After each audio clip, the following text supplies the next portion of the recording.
this is PK Entertainment and we're back again, and here now we have another video for you, and this will be a season review of Daredevil Born Again.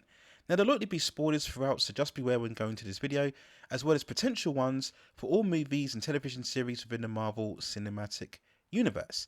Now Daredevil Born Again was the continuation, reboot or reinvigoration of the Netflix series released way back in 2015, centering on the Marvel superhero known as Daredevil, of course, who first as a young boy named Matt Murdock is blinded after coming into contact with chemicals in an accident.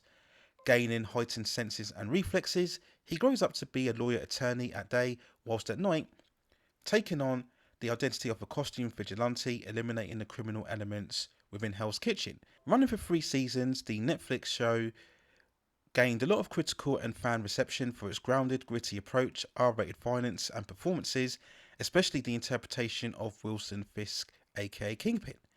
And despite some various speculations and characters reappearing in various Marvel Disney Plus shows, fans were unsure as to whether the show would ever return.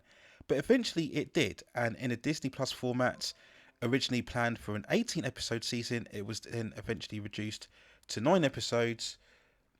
And this show has already been renewed for both a season 2 and a season 3. Debuting on March the 4th, 2025, Born Again saw all of the original actors such as Charlie Cox as Matt Murdock and Vincent D'Onofrio as Wilson Fisk, all making an appearance alongside some additional characters also. Set many years after the Netflix story, Born Again begins with Matt, Foggy and Karen happy in their lives within Hell's Kitchen. Things change all of a sudden when they come under attack from the former enemy known as Poindexter and a group of assassins, and this attack sees the shocking event of Foggy being killed. 1 year later, Matt somewhat has come to terms with Foggy's death and is still running his law firm, looking to have given up the Daredevil mantle for good. Meanwhile, his nemesis Wilson Fisk is also looking to steer away from his criminal past by campaigning and successfully being elected as city mayor. Despite attempts from both men to reform, events within the city eventually lead them back to their previous identities and once more on a collision course with one another. Now, when referring to the Netflix Daredevil series, I felt it was a very compelling, intelligent and very much character-driven story with some standout fight choreography and sequences, and it was definitely a strong interpretation of the Daredevil character. Now, after much anticipation and hype, Daredevil Born Again sadly falls short of the Netflix series standard. Whilst at times it carries the same tone and spirit of the previous series, it doesn't quite have the same verve, lacking a certain momentum and drive, and after all of the hype and excitement, it ends up being somewhat underwhelming and uneventful. Now on the positive side, as I said before, a lot of the DNA from the Netflix series is still existent. Thankfully, there was no diluting or Disneyfying. We still get the R-rated violence and the serious nature. All of those elements are still retained. Aesthetically, the show actually has much more polished, bigger budget feel to it, and also there were nothing wrong with the performances. In fact, both Charlie Cox and Vincent D'Onofrio haven't missed a step in portraying both Matt Murdock and Wilson Fisk, still carrying that compelling charisma, and they were still very much the best elements of the entire season. And despite being within the MCU, the show for the most part stands on its own. Whilst watching a Netflix show would definitely provide background, I wouldn't say it's absolutely essential to watch it, or indeed do you really need to go back to the events that happened in both the Echo and Hawkeye series that happened before.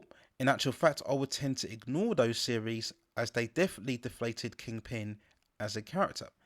Now I think the issues arise with this show in terms of the lack of pacing and surprisingly lack of action. Minus the opening sequence in the first episode, Daredevil's fight with Muse in the 6th episode and the finale itself, there wasn't really a lot of fights or action or indeed seeing Daredevil in the actual suit.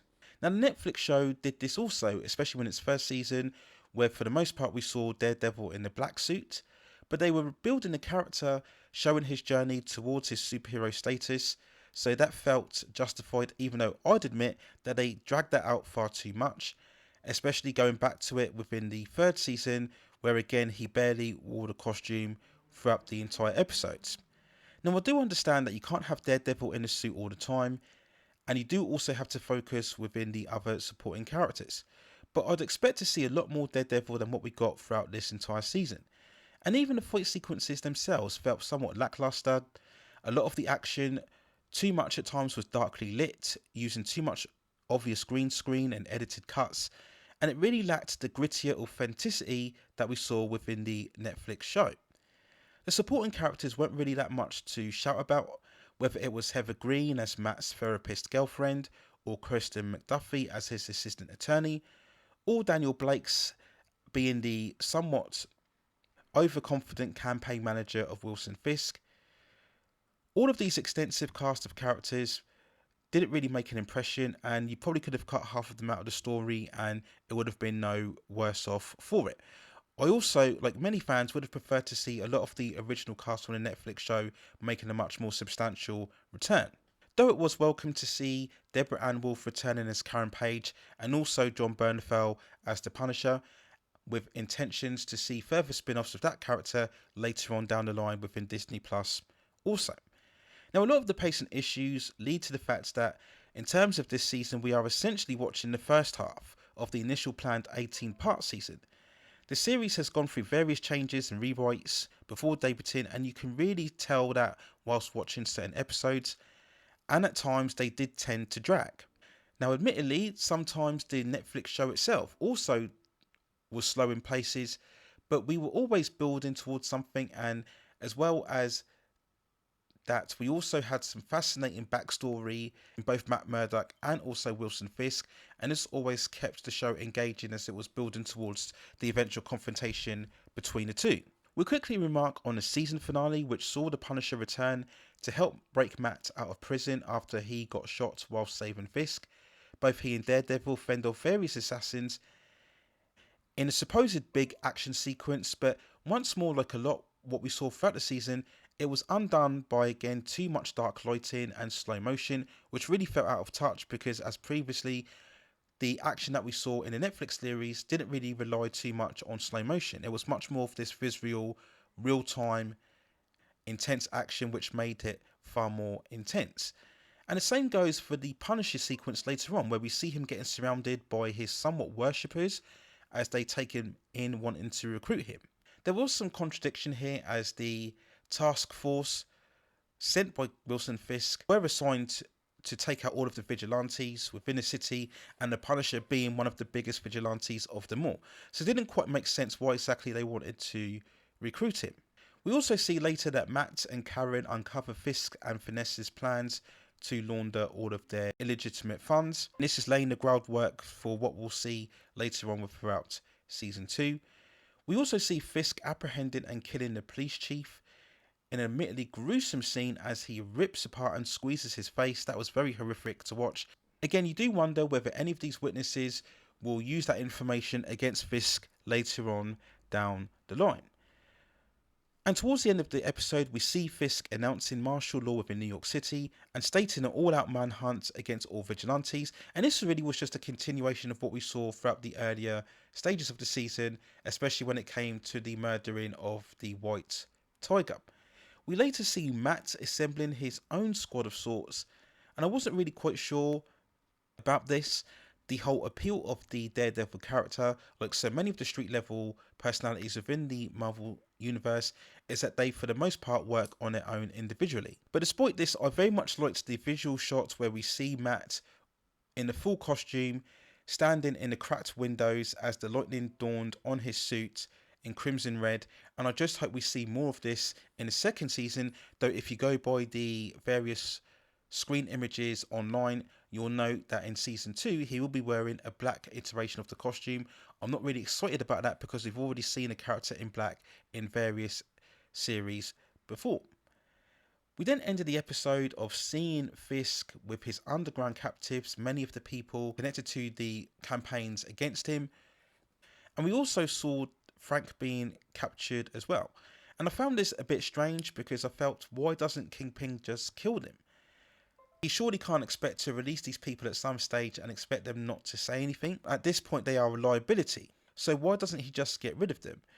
And also knowing how resourceful and strong the Punisher is as he confronted him, if you remember back in season 2, it also seems a very questionable point as to why you exactly keep the Punisher alive. And this came to pass in the end credit stinger where we see Frank eventually yanking the keys from the soldier and then leading to his escape. So again, do you wonder, will Frank go on his own? Will he free the others that have been kept captive? And will he use this information to implicate Fisk later on down the line? So actually the finale wasn't that bad, and it was probably one of the best episodes of the entire season, and at the very least it did set up some interesting questions leading in to the second season. But back to the show overall, I think it was a decent effort. Again, just not quite hitting the same heights as what we saw with the Netflix series. There definitely were some attributes, and it was good that they did indeed try to stay as close as they possibly could to the overall tone of the original series. Overall, I would definitely say that this is the best show within the MCU Disney Plus shows, but then again, that's not really saying a lot when you consider the poor quality of those previous series. I just look at this season and I ultimately think, what did it show that we didn't see already within the previous Netflix show? Yes, we are building towards confrontations once more between Matt and Wilson Fisk, but we've kind of gone over that already within the Netflix series. So there's no real end game here that we could get within this show that we haven't already got through already. That was my biggest query when they announced this show. How are they going to freshen the story and the narrative and try and freshen up the ongoing battle between Matt Murdock and Fisk, giving us something extra that we haven't seen before? So it will be interesting to see what direction they go through in season 2 or part 1B of this first season. Hopefully they can bring a lot more interesting elements. Whether we will see the other characters as part of the Netflix Defenders, such as Luke Cage or Jessica Jones, it's been strongly hinted that we will see some sort of appearance, and maybe those characters will get their own reinfigurations of their series on Disney Plus also. So there is some interesting potential here, but again, I just think the show overall needs a stronger injection of pace and energy and verve. Maybe cut down on the current supporting characters, of which there are too many, who are far too insignificant. Bring back some of the original characters from the Netflix series, and just find some more interesting dynamics to give both Matt Murdock and Fisk to do going ahead for the season 2 and beyond. So that's my thoughts and feelings on the first season of Daredevil Born Again. Let me know what you think in the comments below. And if you have any other further movies, television series, or any other topics within the pop entertainment and culture scene that you'd like to see me cover within the channel, then also let me know within the comments, and I will see if I can provide further commentary for you on that subject matter within the future. Please also hit like the subscription and notification buttons so I can provide you more high quality content like this in the future. But that's it for now.